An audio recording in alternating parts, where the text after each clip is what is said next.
Биздин şu программага байланыштуу бизге ушундай суроо жооптор берилет экен. Ошого колубуздан келишинче жооп бергенге аракет кылалы. Андан кийинки программалар өз нугунда кетер. Кандай суроо болбосун, кандай көйгөй болбосун, ошо ачык жооп бергенге иншалла аракет кылабыз. Аллах таалам сиздерден ыраазы болсун. Siz уруксат берсеңиз, анда суроону окуп берсем. Биринчи суроо: Москвада жол акысын жасалма фальшивый карта тройка менен төлөшөт. Бул аябай көйгөйлүү суроолордун бирөөсү. Аны өзүбүздүн эле мекендештер жасап беришет жана мамлекеттин жол киресинен 2 эсе арзан жасатышат. Колдонмогула десек угушпайт устаз. Ошону каттуу эскертип койсоңузчу дейт. Бисмиллахир-рахманир-рахим. Alhamdulillah, wassalatu wassalam, wa ba'd. Негизинен адам суроо берерде жана суроого жооп алаарда биздин эрежебиз болгон, негизги тутунган законубуз болгон Ханафи мазхабтын чегинде жооп бергенге аракет кылабыз. Барыңыздар билесиңер, ушул суроо, ушул иш шариятыбызга туура келбесин сиздер жакшы билесиңер. Себеби биздин шариятыбызда ал-хида, жалданчылык, алдоо деген нерсе жек көрүлгөн амалдардан. Сен мусулман эмес деп бирөөнү алдаганга да укугуң жок. Себеби кыяматта ошого дагы жооп беребиз. Демек мындай карттарды алып, иштетип, күнүмдүк арзыбаган бир жашообуз үчүн арзаныраак болсун деп, болбогон акча болор мүмкүн ал нерсе, кичине акча менен акыретибизге бир кара дак калтырып албайлы. Мына ушул нерселерден алыс болуш керек. Бул нерселерди жасабаш керек. Жасагандарга жардам бербеш керек. Жана бул нерсени колдонбош керек деп айтабыз. Себеби кайсыл жерде жүрсөң, ошол жердин мыйзамын сыйла деген маселе бар. Кийинки суроо: товарды жакшы өткөрүү үчүн кызыктыруу максатта лотерея ойнотуунун өкүмү кандай болот устаз дейт. Азыр бул жакта аябай эле көбөйүп кеткен ушундай лотерея ойнотушкан. Лотерея деген нерсе бир адамдар акча коёт дагы, анан башка бир ошол көптөгөн адамдардын арасынан бирөө жеңишке жетет. Шариятыбызда бул нерсени кумар дейт, арам болуп эсептелет. Ойногонго болбойт. Жана биз дайым эле айтып келебиз, азыр бир нерсени уюштуруу үчүн атайын бир лотереяны ойнотуп, футболкаларды коюп, дагы бир нерселерди коюп, анан адамдар акча менен ошол футболкаларды алып, акырында бир жеңүүчү аталат экен, калганы баардыгы жүрөгүн тырмап калат экен да. Ошол берилген акча шариятка туура келбеген акча болуп эсептелет. Ал нерседен тыйылышыбыз керек. Лотерея маселесинде биздин устаздарыбыз, чубак устаз жана башка аалымдарыбыз дайым эле айтып келет, лотереянын бардык түрү шариятыбызга туура келбейт. Себеби ал жерде 1000 адам үмүт кылып, бир адам утуп кетет. Үмүт кылгандын бардыгы аттиң деп берген акчасына нааразы болот. Ошол нааразычылыктан топтолуп алынган, чогулган акча сиздин тамагыңыздан өткөнүн элестетиңиз. Ошон үчүн бирөө утту деп уткан адам сүйүнүшү мүмкүн, бирок 1000 адам мага нааразы болот. Ошол себептен бул нерселерди токтотушубуз керек. Кудай берген жакшы рызкы, жакшы жолдорубуз бар. Лотереянын бардык түрү арам деп айтат элек. Кийинки суроо: морской продуктылар менен иштейбиз дейт. Креветки, лосось, угорь, краб ушуларды жесе болобу дейт. Биздин Ханафи мазхабында деңиз жаныбарлары деген маселе бар. Деңиз жаныбарларынан кайсыл нерселерди жегенге Ханафи мазхабта уруксат берет. Биз Орто Азияда Ханафи мазхабы бекемделип, ошол Ханафи мазхабы менен ошондогу эрежелер менен жашайбыз. Себеби мындан кийин дагы мага бир аз убакыт берилет экен, мазхаб кармоонун зарылчылыгы деген. Ошол жерде да сөз кылганга аракет кылабыз. Эмне себептен мазхаб кармайбыз? Себеби биздин алган эрежебиз бир жерден болсо, талаш тартыш жок, жакшы маселе болот да. Ханафи мазхабта деңиз жаныбарларынан балыктын түрүнө гана уруксат берилет.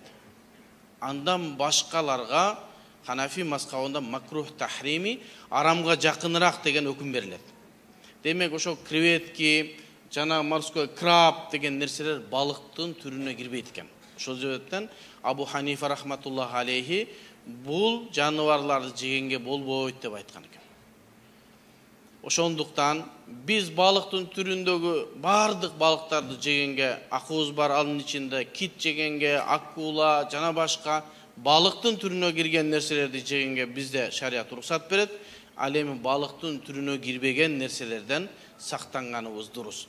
Себеби бир тууганыбыз айтуусу мүмкүн да, пайгамбарыбыздын хадисинде суудагы нерсенин бардыгы адал дебедиби, суу өзү таза, андагы нерселердин бардыгы адал дебеди, ошондо сууда жашаган нерсенин бардыгын жесек болбойбу деген суроо узатыла турган болсо, ага Ханафи аалымдары жооп берген. Ооба, сууда көптөгөн нерселер бар.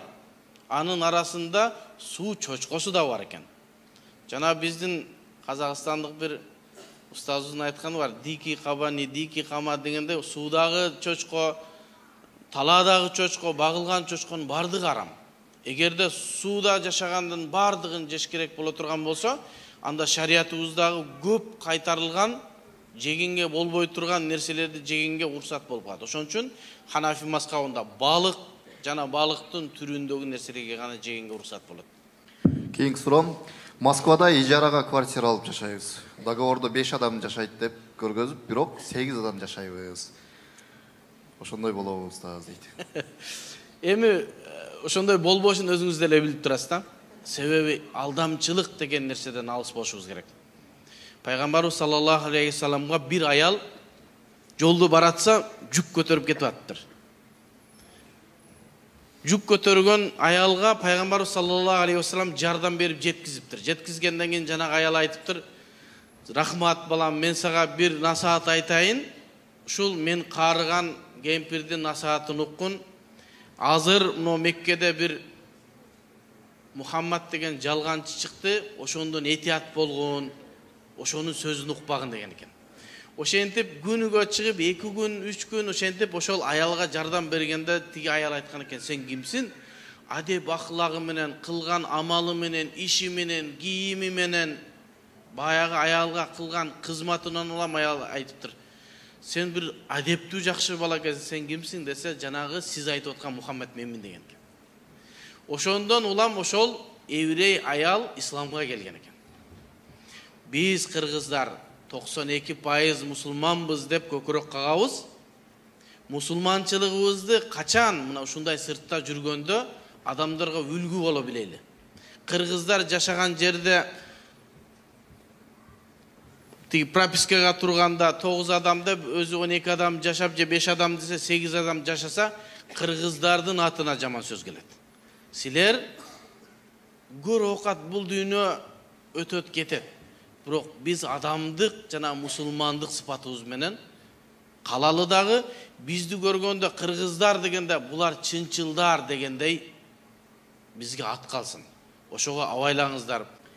Кийинки суроо дейт: "Устаз, мен магазинде сатуучу болуп иштейм. Спирт ичимдиктерин да сатууга туура келет. Кандай кылсам болот?" дейт. Ушул суроо мага өтө көп келип атат. Мурда анча-мынча устаздарыбыздан ушул маселе жөнүндө суралса, жакшырагы башка жакка барып иштеңин, бул жерде иштебегин дейт экен.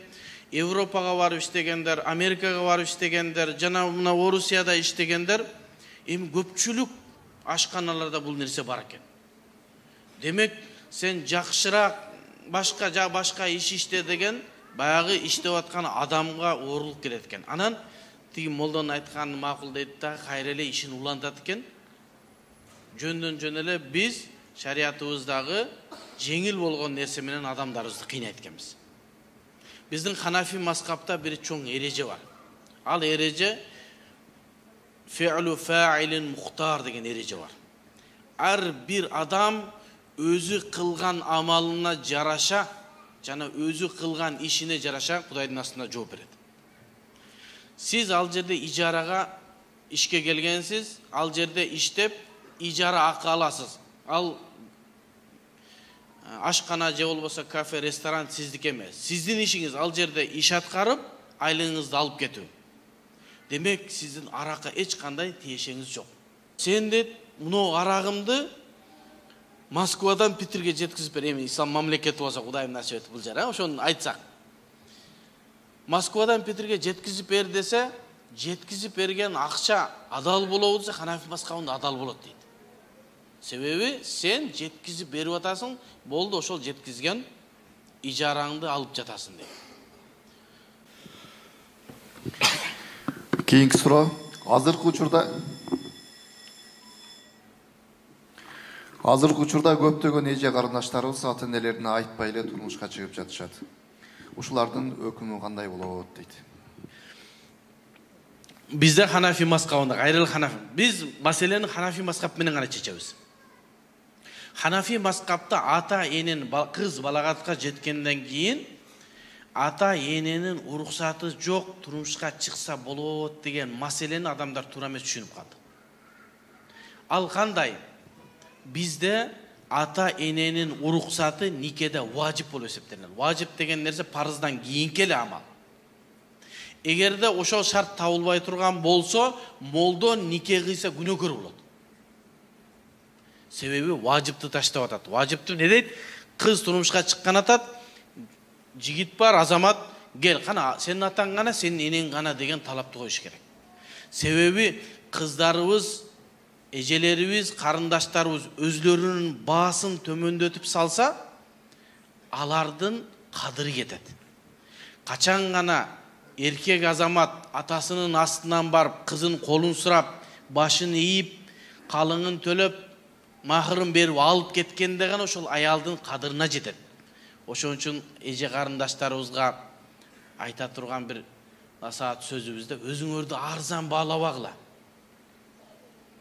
Мага үйлөнөсүңбү? Жуда сонун. Бар. Атаңды жөнөт мага, мен атам менен сүйлөшсүн, мен даярмын. Атаңыз келсин, сиздин колуңузду атасынан сурап ошол азамат алып кетсин. Эми бул жана Ханафи мазхабта айтылган маселе качан айтылган? Ал ушундай бир мезгил болду. Бирөө ата энесине айтпай үйлөнүп алды. Балагатка жеткен, акыл эси жайында бир балалуу болуп калды. Ана эмне болду десе, ушулардын кылган нерсеси зина болуп, төрөлгөн бала, валади зина, зинадан төрөлгөн бала деп айтабызбы десе, эми макул, эми кыз ата энесинин уруксаты жок жашаса, важипти таштаса дагы никеси дурус болот деп ошол мезгилде гана уруксат беребиз. Никенин башында ата энеге айтпастан үйлөнгөндү биз туура эмес дейбиз, жана аны ката деп айтабыз. Эгерде кокустан ушинтип үйлөнүп калса, эми макул, эми ишти бышырыпсыңар, эми ата энеңердин астынан өтүп койгула дейбиз. Ал эми жаңы келип аткандарды сөзсүз түрдө ата энесинен кайрылып, кыздын өзүнүн урматын жайына коюп, анан узатабыз, ошондо кыздарыбыз бартуу болот. Аллаху алам. Ушуга окшогондагы бир сунуш бар экен. Бул жакта айымдардын өзүнүн атайы кеңеши бар. Ошол айымдар кеңешинин төрайымынын бир сунушу экен. Үйлөнүп жаткан кыз уулдарыбызды нике кыюудан жана нике куәлүгүн берүүдөн мурда медициналык текшерүүдөн өтүп, дарыгерлер уруксат бергенде гана нике кыйылып, нике куәлүгү берилсин деп өкмөткө кайрылуу жасап атабыз. Алымдар, сиздер да ушул нерсени колдоп берсеңиздер дейт. Негизинен мен Кудайым буйрса ушул Москвадан кайткандан кийин бир немени баштап атабыз. Атайын жаңы үйлөнөм деген кыздарга жана балдарга өзүнчө семинар. Үйлөнөм дегендер ушул 10 күндүк семинарга катышып, анан кийин ушул жашоого аттанса деген. Себеби бизде мага келген суроолордун эң көбү ажырашуу жана талак маселеси болуп атат. Себеби бисмилла акчаны тапкандагы аялдын эркектеги укугу эмне, эркектин аялдагы укугу эмне, шариатта өкүмдөрү кандай билбестен туруп үйлөнүп алышат. Үйлөнгөндөн кийин анан бир аз уруша кетсе, анан талагын берип, анан кайра молдо экенин астына келип атат. Бизди бир нерсе кылып жол таап берди. Молдо жол таба турган адам эмес да. Молдо шариатты силерге жеткизип, түшүндүрүп бере турган гана адам. Биз шариат жасай албайбыз. Шариат бул Аллахтын дини. Аллахтын динин молдо өзгөртө албайт. Эгер өзгөрткөн болсо, жана хадисте айтып, жүгөндөлүп барып тозокко эң биринчи алымдар ташталат деген ошолор. Өзүлөрүнүн ою менен шарияттап анан жооп бергендер. Чындыгында ошо үйлөнөйүн деген адам медициналык текшерүүдөн өтүш керек. Мүмкүн экөөнүн бир нерселери туура келбей калат, балалуу боло албай калган, башка маселелер бар, баланын себеби менен ажырашкандар бар. Ал бирөө мүмкүн башка бирөө менен турмушка чыкса жашап кетмек, бирок ойлонбостон, текшерилбестен келип туруп турмуш куруп алышкан, кайра эки жашоо менен эки жакка кетишине туура келет. Ошон үчүн медициналык нерседен өтүп, экөөбүз үйлөнсөк болобу, эч кандай тыюу жокпу, жанагындай туура келе турган нерселер туура келеби деп карап текшерип туруп үйлөнгөн, этиятты шарт деп коет, этият кылып, шуну текшерилип койгон бир өтө жакшы нерсе, колдойбуз жана шуну бекемдейбиз.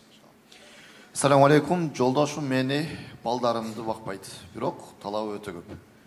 Ошончо да мен ага баш ийишим керекпи, же ажырашсам болобу дейт. Биз эркектерден өтө эле көп нааразычылык, дооматтар келип атат. Эркектер эркек болбой калгандайбыз. Аллах Таала пайгамбарыбыз ушул эркек жоопкерчиликти билет. Бир маселени четсе, жети өлчөп бир кесет деп талакты эркектин колуна берген экен да. Эгерде аялга талак бергенде, аялдар кичине настроениясы түшүп калса деле талак бере бермей экен да. А эркек деген нерсе бир аз олуттуу болушу керек. Анан талак маселесин чечет деп ушу эркекке берсе, эркектерибиз азыр аялдан төмөн болуп кетти. Буну моюнга алышыбыз керек. Мага келген суроолордун 70% аялдар тарабынан келген нааразычылык. Мени бакпай атат, мени карабай атат, мага зулумдук кылып атат, мага кол көтөрүп атат. Жакында эле Кыргызстандагы үрөө учурган нерсени уксаңыздар керек. Мурдагы күйөөсү келип, аялдын кулагын, мурдун кесип, азаптап, анан эми өзү темир тор аркасында отурат. Аял бул сенин кулуң же сенин менчигиң эмес. Ал бирөөнүн кызы, бирөөнүн апасы, бирөөнүн энеси. Эркектер өзлөрүнүн жоопкерчилигин жоготкондо, эркектер намысын билбей калганда ушундай акыбалга келет. Биз эркектерге айтып атабыз, эркек болуңуздар. Куранда хумур риджал, алар эркектер дегенде эмне себептен эркектер деп кайрылган? Себеби эркектер өзлөрүнүн сөзүнө, амалына жооп бере турган болуш керек. Эркектин мойнундагы милдети аялын багыш керек. Анын кийим менен камсыз кылыш керек. Аны үй менен камсыз кылыш керек. Илгери бир кийим алып берсе болот деген экен. Заман өзгөрдү. Азыр аялга 4 сыйра кийим алып бересиң. Кышкысын алып бересиң, күзгүсүн алып бересиң, жайкысын алып бересиң, жазгысын алып бересиң. Жазгысын 2ден, күзгүсүн 3төн чыдайсыңбы? Ушундай, жашоо ушундай. Сен иштей турган аялдар сенин байлыгыңды сактап, сенин тукумуңду улантып, бала төлөп берип, сени карай турган аялдар. Аялга зулумдук кылып, аны карабастан, агаз келгенсип ага талап койгон эркектен өргүлөй. Сен качан талап кыласың, качан бир нерсени аткарып койсоң анан талап кыласың. Үйгө продуктун алып келип коюп, газды коюп коюп, анан кийин тамакты талап кыласың. Тарбияны, балдарыңа өзүң тарбияны берип, анан аялыңан сурайсың, "Но балдар эмне бузулуп атат? Мен тарбия берип атат элем, сен эмне үйдө караган эмессиң?" деп.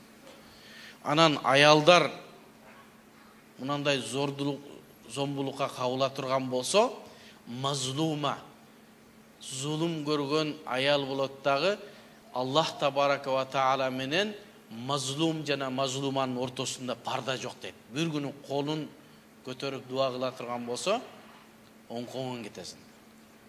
Ошон үчүн аялдар биздин колубуздагы аманат, аманатка кыянат кылбай, багып, көрүп, анан жашайлы. Эгерде бакпаса, сизден башка нерсени талап кылса, ажырашканга акыңыз бар.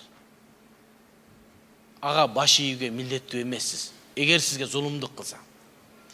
Шариятыбызда казыга барып арызданасыз, казы өкүмүн чыгарып берет. Кылбай аткан нерсесин кылдырганга милдеттеме берет. Азыркы мезгилде биздин исламий казылар жок болгондуктан азыр сотко кайрылабыз. Сот ошол нерселердин баарын ордуна коюп берет. Устаз, мен жаштыгымда атам менен апам урушуп кетип, атамын апама 3 талак бердим деп айтканын уккам. Кийин мен дин илимин түшүнүп, окуп чыккандан кийин молдолорго барып, кайра алардын никесин окутканбыз дейт. Кандай болуп калат? Устаз өтө жүрөктү оорутуп атат ушул маселе дейт. Талак маселеси ислам шариятындагы эң оор маселелерден. 3 талак деселе талак түшүп калбайт, шуну да унутпаш керек. 3 талакка чейинки абалдар, уруш, жаңжал, башка нерселердин бардыгын текшерип чыгыш керек. Ошон үчүн Чубак ажы Аллах Таала бейишин нурдуу кылган болсо, кабырын нурдуу кылган болсун, ошол кишиге эгер талак маселеси боюнча суралса эмне дейт эле? Аялың менен күйөөңдү ээрчитип кел, мен телефон аркылуу жооп бербейм дейт эле. Себеби келгенден кийин аялдын абалын сурайт, эркектин абалын сурайт, качан талак берди, кимге талак берди, эмне деп талак берди. Көп маселе, көп процесс бар. Ошон үчүн 3 талак деселе, болду, талак бүтүптүр, сага талак түшүптүр эмес, биз изилеп чыгабыз. Ар бир сөздү. Мага келген адамдар менде жарым саат, 1 саат отурушат. Маселени башынан баштайбыз. Сен эмне дедиң, ана эмне деди. Ушу айтканы туурабы? Жазам ар бир нерсе. Акырындан чечим чыгарылат. Анан 3 талак деп койду деселе, болду, 3 талак түшүптүр, бар кете бер, сен тиги аялың эмес, сен башка күйөө тийишиң керек деп айтып коюу жеңил. Ошон үчүн талак маселесине колунан келбейби? Колунан келген адамдарга жибер, ошолор чечип берсин. Бизде талакыл гадбан деген бар. Ачуулуунун талагы деген, талакыл мудахиш деген бар. Өтө өзүн жоготуп барып талак берген маселелери бар. Көп абалдарда талак түшпөй калат. Себеби өтө ачуусу келгенде аны биз мулхак бил majnun, жиндиге кошушубуз мүмкүн. Аны ошол маселени изилдөөдө ачка чыгат. Аны бизде бул акылың жок, сен жиндиге кирипсиң, жиндин талагы түшпөйт деп маселени чечип беребиз. Ошого талак маселесинде сөзсүз түрдө атайын шариятты билген, өмүрүн бир 20 жыл илимге сарптаган, Ханафи мазхабын жакшы билген адамга барып текшертиш керек. Эми бул өткөн ишке салават дейбиз, ал мезгилде ал бала кандай укту биз билбейбиз. Аны үчүн анын атасы жана апасы келип, аны маселени такташтыруу керек. Ким айтты, эмне деп айтты, качан айтты. Анан ошого карап маселе чечилинет. Бул жерден жалп эле 3 талак дептерде маселе чечилинбейт. Мен канча деген адамдар бар эле, 3 талак деп жол жок деп кеткендерин текшерип көрсөк, жок, 3 талак түшкөн эмес. Кийинки суроо, ассаламу алейкум, устаз дейт. Биз азаздан болсо дагы садака чыгарып турабыз. Москвада жүрөк уясы деген долбоор бар экен. Алар Теле2 уюлдук операторунун акциясын сатып алышып, Теле2 сим-картасын жарандарга таркатып жүрүшөт. Алар берген сим-картага биз ай сайын интернетке акча салып колдонсок, биз салган акчанын 20%-ын Теле2 компаниясы жүрөк уясы долбооруна кайтарып берет экен. Түшкөн каражат Кыргызстандагы үй жайсыз калган көп балалуу жалгыз бой энелерге жумшалат деп жатышат. Буга чейин 4 балалуу энеге батир белек кылышыптыр. Деги эле ошол сим-картаны колдонуу менен жакшылыкка себепчи болсок болобу? Оюңузду жана кеңешиңизди айтып кетсеңиз дейт. Машалла, өтө жакшы маселе, бирок ошол уюштуруп аткан адамдар ошону кымырып кетпейби, ушул маселе бар. Анан адамдар ошол сим-картаны алып, ага интернетке акча салганда 20% түшөт деп атабы? Ошол нерсеге сиз ыраазы болушуңуз керек. Мен ушуну алып атам, мага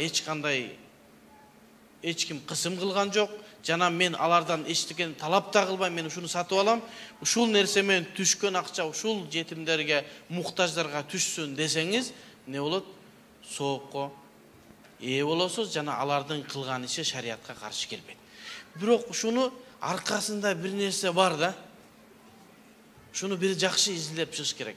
Аркасында бир нерсе болушу мүмкүн. Эмесе жөн эле бир сандык коюп туруп, ошол жерге эле акчаңарды сала бергиле, биз ошол жерден эле алып, ошол муктаждарга жардам беребиз десе деле болот беле.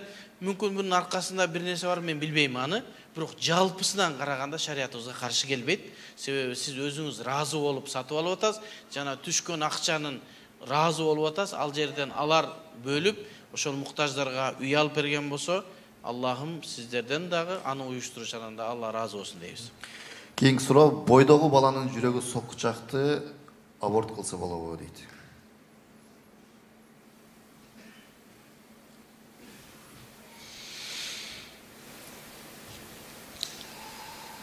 Бардык нерсеге эреже менен гана жооп беришибиз керек.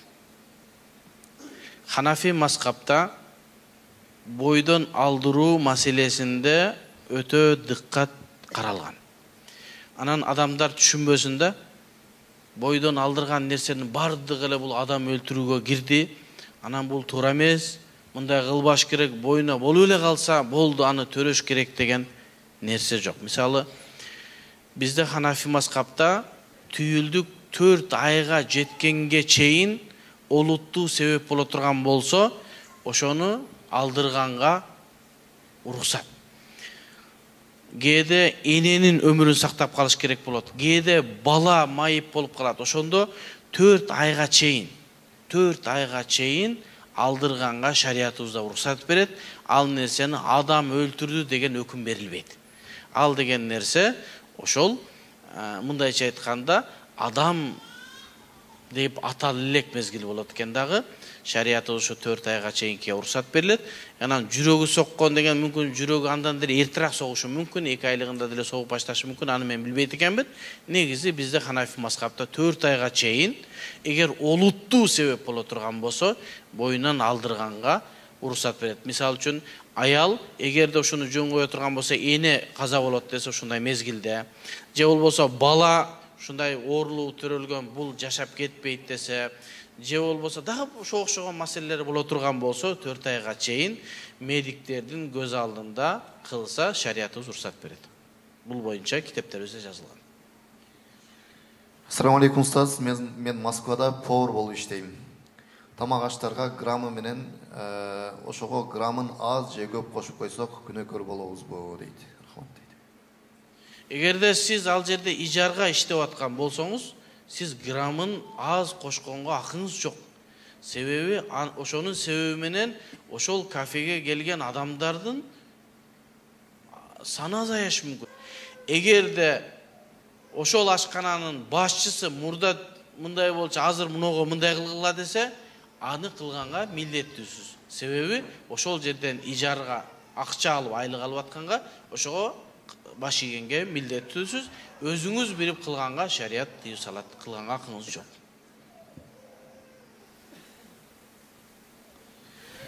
Ассаламу алейкум, Москва шаарына кош келипсиздер. Мен анча-мынча садака ихсан кылып турам дейт.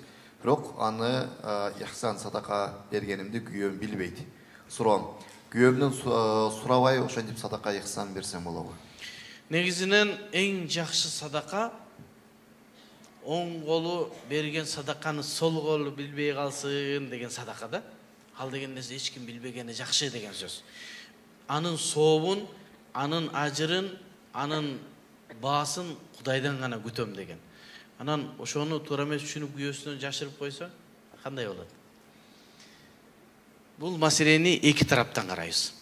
Эгерде аялдын өзүнүн акчасы боло турган болсо, бизде исламда жана Ханафи мазхабта аялдын өзүнүн акчасы болуусу керек, ушуга эркек шарт түзүп бериш керек. Өзү иштеши мүмкүн, онлайн бир нерсе сабак бериши мүмкүн, онлайн бир нерсе сатышы мүмкүн. Ушундай нерселер менен өзүнө акча капитал топтогонго акысы бар.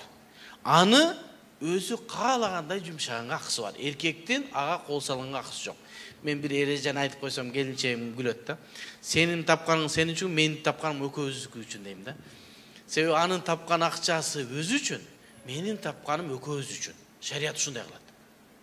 Ошого эгерде ал акча өзүңүздүн акчаңыз боло турган болсо, сиз каалагандай Кудай жолуна сарптаганга акыңыз бар. Себеби кыяматка сиздин деле даярдыгыңыз керек да.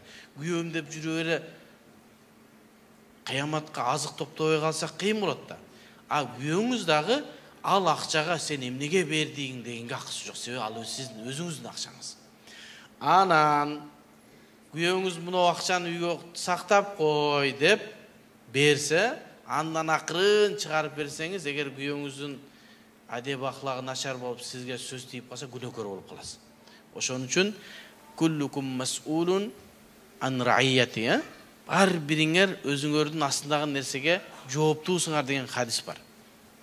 Силер аялдар күйөөңөрдүн алып келген акчасын таза, так, күпүрасы менен сактап бергенге милдеттүүсүңөр. Эгерде андан сурабастан акча алсаңар, анда күнөөкөр болосуңар. Эгерде ушул баптан боло турган болсо, садака бербегениңиз жакын. Сооп болуп атса дагы. Себеби күйөөңүз башка нерсени план кылып аткан болуусу мүмкүн, же ал нерсеге ыраазы болбошу мүмкүн. Ушул эки өңүттөн карасак, суроого жооп ачык болот деп ойлойм. Ассаламу алейкум рахматуллахи ва баракатух дейт. Агай, Кудай буйруса, жакын 10 күндүн ичинде уулдуу болгону жатабыз. Ошого жакшы аттардан айтып коесузбу? Сураныч, Аллах таалам сизден ыраазы болсун. Аллах табарака ва таала ушул келе жаткан коногуңарды кош келдирген болсун. Өмүрү менен, ыйманы менен дени сак кылып берген болсун. Кудай таалам ушул жерде бардыңар амин деп коюңуздар. Аллахым, бир эреже бар. Менин устаздарымдан уккан бир эрежем бар. Устазым Шейхтар Сардар Али деген Меккеде 15 жыл ошонун колунда окудум. Чубак устазындагы устазы болот, экөөбүз чогуу барып окуганбыз. Ошол устазыма балалы болуп, баламдын атын коюп бер деп барганымды айтканда, мен шунчалык кубанып атам, сен мага баламдын атын коюп бер деп келгениңе. Бирок менден бир эрежем бар. Сен бир атты тандагын, мен ошого ыраазымын. Анан шуну билгин, менин устазым Шейхтары коюп берди деп сыймыктанып жүрөсүн. Себеби ата энеде өзүнүн жүрөгүнүн түпкүрүндө коем деген бир аты бар дейт. Анан сен бир атты айтсаң дейт, мүмкүн ал ат ага жакпай кала турган болсо, келинчегине жакпай кала турган болсо, устазыңдын сөзүн таштай албай баягы атты коюп бир аз жакшы эмес абалда калып каласың дейт. Ошон үчүн биздин устаздарыбыздын ушундай тажрыйбасынан айтабыз, ат койгондо биз сунуш кылабыз, чечимдерди өзүңүздөр чыгаргыла. Анан аял менен күйөөсүнүн, ата менен таята чоң аталардын арасында бир араздашуу болбосун. Ушундай нерсе бар экен Кыргызда. Атасы ат коюп койсо, таятасы капа болот экен, мен коюп отурам. Ушулар менен кеңешип, анан өзүңөр бир кеңешип жакшы ат койсоңор, сонун болот. Анан биздин сунушубуз ошол пайгамбарлардын аттары, сахабалардын аттары, жакшы инсандардын аттары, анан мааниси жаман болбогон кыргыздын аттарын койсок деле болот.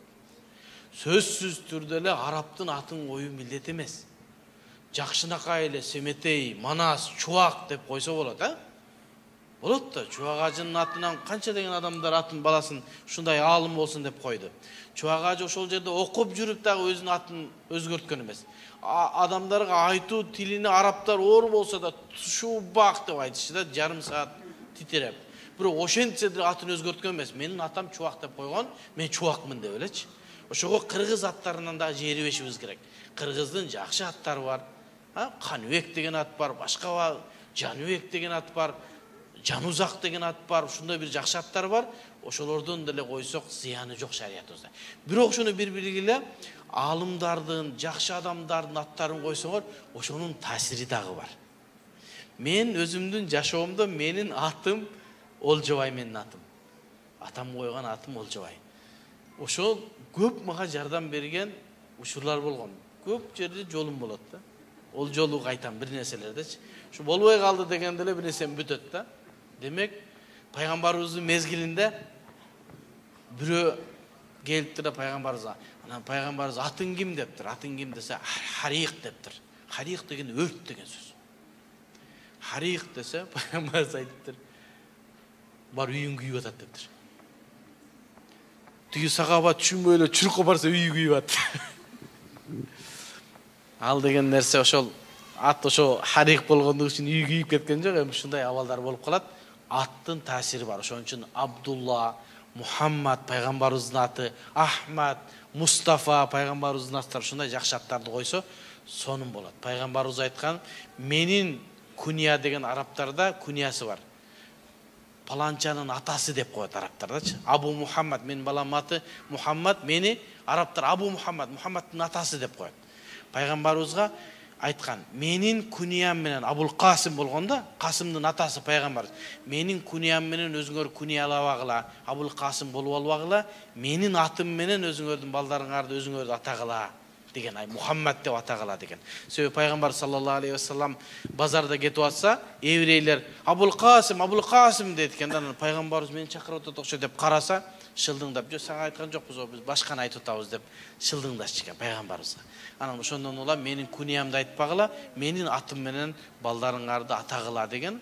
Ошондон улам Мухаммад, Мустафа, Ахмад деп койсо аттар жакшы болот иншалла.